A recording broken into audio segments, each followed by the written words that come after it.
Greetings, Dragons, educators. This message is for all our Dragon teachers, but particularly our core teachers for today. It is PGP time, and we want to provide you, the counseling department wants to provide you with the tools to success, just to remind you of what to do for PGPs. So just right now, let me share what a PGP looks like. So in high school, every student will have a personal graduation plan. But in middle school, we call our PGPs personal education growth plans. And it looks like this. It'll have the student name, ID numbers, the grade level. The post-secondary plan information will come from the counseling team, and we will fill that out here. And the completion date will be by a certain time. For this year, we have to have all this distributed by December 16th. So our goal for this year, we want you to have your input core teachers for all of your students that are that fall under this PGP by December 9th. Okay, so that we can start distributing the week of December 12th. Let me stop sharing. So let me just give you a background knowledge of PGPs.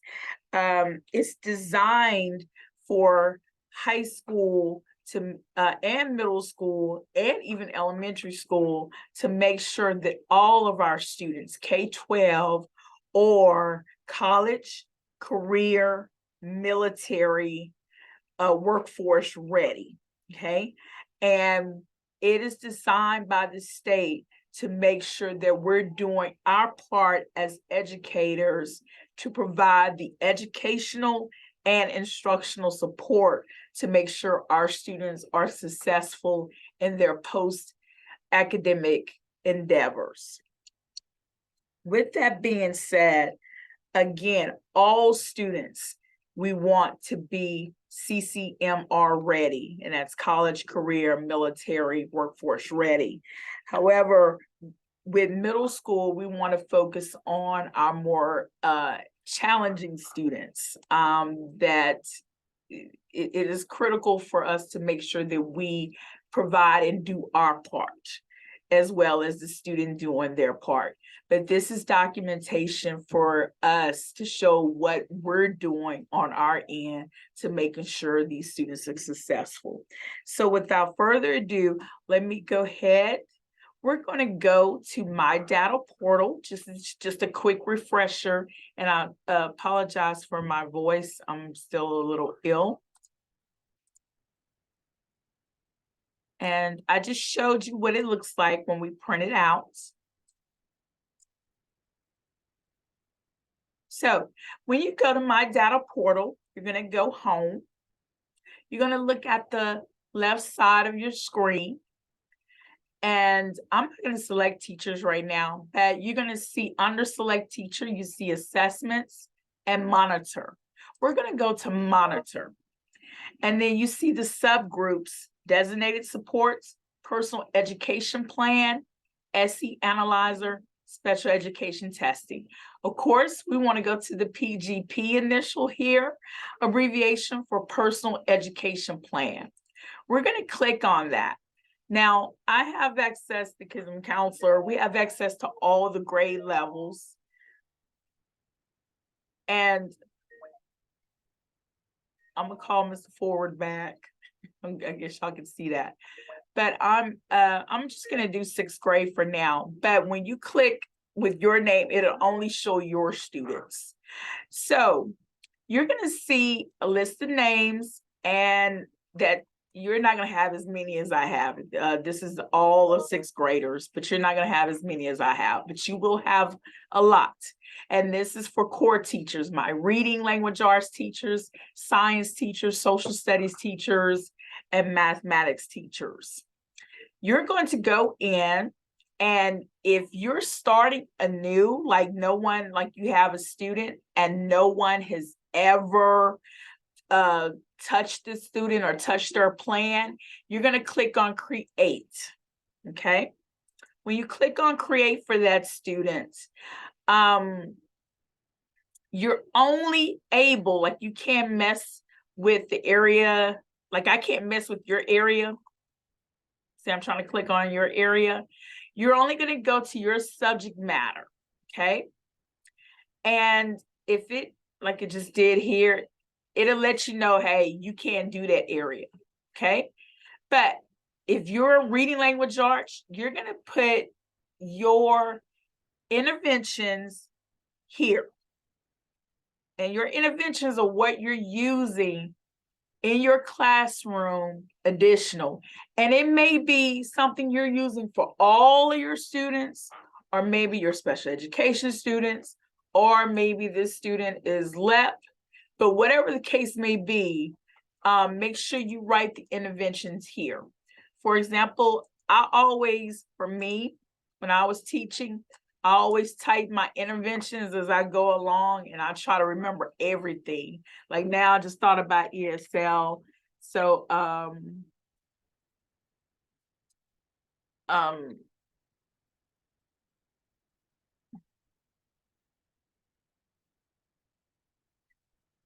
just thinking of something.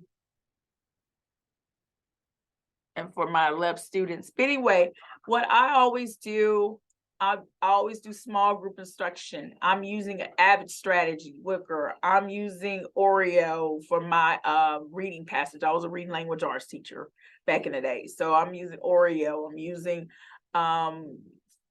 something. I'm doing one-on-one minute lessons. For this particular student, I'm using peer tutoring. Whatever it is that you're using, the interventions, like your after-school tutoring programs, whatever you're using to help the student, I always put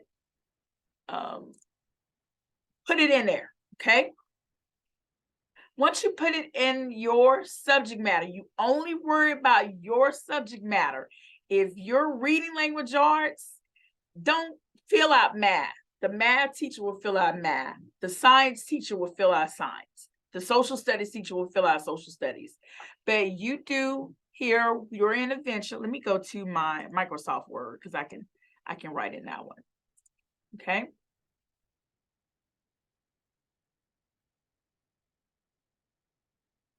It's just saying it's not safe. But anyway, I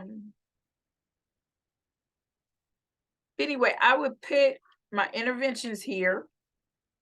And then where it says provider, that you are the provider for that particular subject.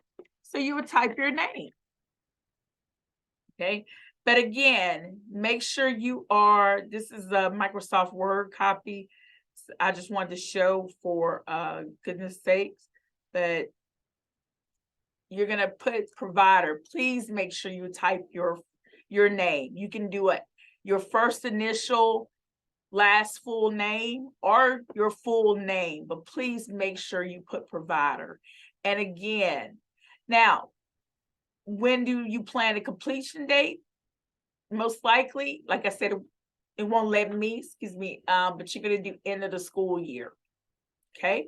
Or you can continue to monitor progress, because like we just left first quarter, you're in the middle of second quarter, you want to continue to monitor progress. And then make sure at the bottom that you save your current changes. Okay. All right. All right. These two, now, if somebody has already been with the student or have already inputted, like the first one, you'll see the word edit under plan. Click on edit, and that means somebody like I did this part here for this particular student. I put their post-secondary plan, their endorsement based on, because we just finished and wrapped up school links. The sixth graders did, and the seventh graders did for with the various assessments that Mrs. Lynch sent, okay, and eighth graders too. But anyway, we have we'll fill out the purple part. All you have to do is fill out your content section. If you have any questions, ask any counselor, but make sure this is done by December 9th, okay? December 9th, because we're gonna print and distribute the week of December 12th, okay? And this is going out to parents because we need their signatures, and this is a state thing. This is not a SMS thing. This is a state of Texas thing. And so we had to have their signatures. And then this is a reflection of you. And this is also documentation. So parents can say, well, what are you doing? My student is failing. What are you doing to help support my student? Then you have all the documentation there. Okay. But if you have any questions, see Mrs. Lynch for 7th grade, Mrs. Scott for 8th grade, and Ms. Powe for 6th grade, or you can see any one of us, to be honest, whoever you feel comfortable with. We're open, and we all have experience with all grade levels. So we're here to help. And we thank you in advance, and we wish you happy holidays. Take care.